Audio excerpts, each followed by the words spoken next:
জানে তৃণমূলটা করাপ্টেড, সবাই জানে তৃণমূল ঘুষ খায়, সবাই জানে কাটমানি খায়। আপনারা কি করবেন? ডেভেলপমেন্ট মডেল কি?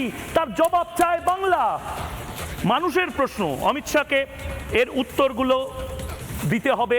বাংলার মানুষ বিজেপির থেকে এই উত্তরগুলো চায়। বিজেপিকে প্রশ্ন মানুষের, ক্ষমতায় এলে কত ভাতা দেবে বিজেপি? কারণ মানুষের মধ্যে একটা প্যানিক তৈরি হচ্ছে যে বিজেপি বোধহয় ভাতাই বন্ধ করে দেবে। না, আসামে কি ভাতা বন্ধ করেছে? 10,000 টাকা ভাতা নীতিশ কুমার দিয়েছে। 2, মমতার শুরু করা প্রকল্পগুলো কি চালু থাকবে না বন্ধ হয়ে যাবে? অনিন্দ্য দ্বারা এবার লোক খেপানো শুরু করবে, এই লক্ষ্মীর ভান্ডার বন্ধ করে দেবে বিজেপি এলে, যেভাবে বলেছেন মাংস খাওয়া বন্ধ করে দেবেন। 3 নম্বর, নতুন কি প্রকল্পের ঘোষণা হবে? 4র্থ প্রশ্ন, প্রথম বছরেই বিজেপি এলে প্রথম বছরেই কত চাকরির নিশ্চয়তা? এমওইউ না, একদম নির্দিষ্টভাবে চাকরির প্রস্তুতি এবং নিশ্চয়তা। আমি প্রতিকৃতদার কাছে যাচ্ছি। প্রতিকৃতদা খুব অদ্ভুতভাবে, আপনি যেহেতু ন্যারেটিভ এবং মিডিয়াগুলো খুব কাছ থেকে দেখেন, রিসার্চ খুব কাছ থেকে দেখেন, আমি দেখতে পাচ্ছি বিজেপি কিন্তু একটু একটু করে নিজেদের ব্র্যান্ডিং বা নিজেদের ন্যারেটিভটা চেঞ্জ করছে। এতদিন ছিল মমতা খারাপ, মমতা খারাপ, মমতা খারাপ। এখন প্রস্তুতি নিচ্ছে আমরা কি দেব। অমিত শাহ বা নরেন্দ্র মোদী যে রাজ্য থেকে আসেন, সে রাজ্যে মুনাফাটা একটা কিওয়ার্ড। বাংলার কি মুনাফা হবে ভাই? বাঙালিরা তো এবার জানবে, এটা জবাব চাইছে। এটা আপনার কি মনে হয় এই স্ট্র্যাটেজিটা খুব কাজে দেবে, না আসলে এটা মমতা বন্দ্যোপাধ্যায়ের দিক থেকে ফোকাসটা শিফট করে নেবে? পজিটিভলি বিজেপি এলে কি দেবে, কত টাকা দেবে, বিজেপি এলে কত ইন্ডাস্ট্রি হবে, ডাবল ইঞ্জিন সরকারের বেনিফিট কি হবে? এবার এটা নিয়ে ন্যারেটিভ শুরু হলো।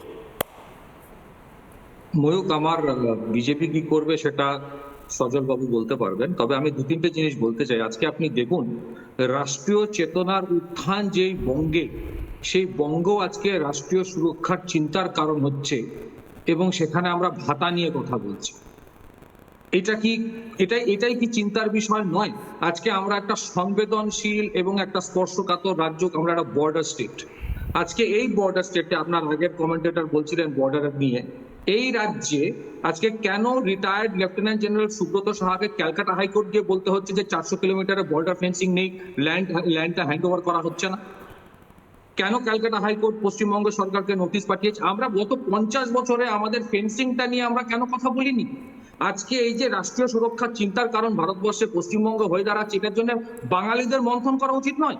যে আমরা গত 50 বছরে আমরা কি জানি না ওপার বাংলায় কি হচ্ছে?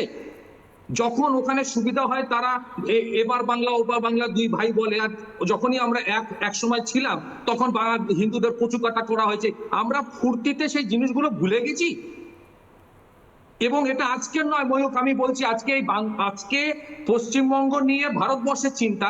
আজকে বাংলাদেশে কি হচ্ছে পুরো ভারতবর্ষ দেখছে, কিন্তু আপনি দেখুন এখন মানুষ কিন্তু উল্লাসে ব্যস্ত, বছর শেষ হচ্ছে বলে। এবং এটা আজকে হয়নি, গত 50 বছর ধরে একটা প্রবাদ আপনি শুনেছেন, patriotism is the last resort of a scoundrel. Samuel জনসনের এটাকে এই কমিউনিস্টরা এটাকে প্রচলন করেছিল যে প্যাট্রিয়টিজম রাষ্ট্রবাদের। একদম এবং প্রতিকৃতদা, মানে এটা নিয়ে একটা 1 ঘন্টার ডিবেট পুরো করা যায়। কিন্তু নানা ধরনের কন্টেন্ট দেখার জন্য লাইক করুন, শেয়ার করুন আমাদের ফেসবুক পেজ, সাবস্ক্রাইব করুন আমাদের ইউটিউব চ্যানেল। পাশাপাশি অন্যান্য ব্রেকিং নিউজের জন্য অবশ্যই চোখ রাখুন রিপাবলিক বাংলায়।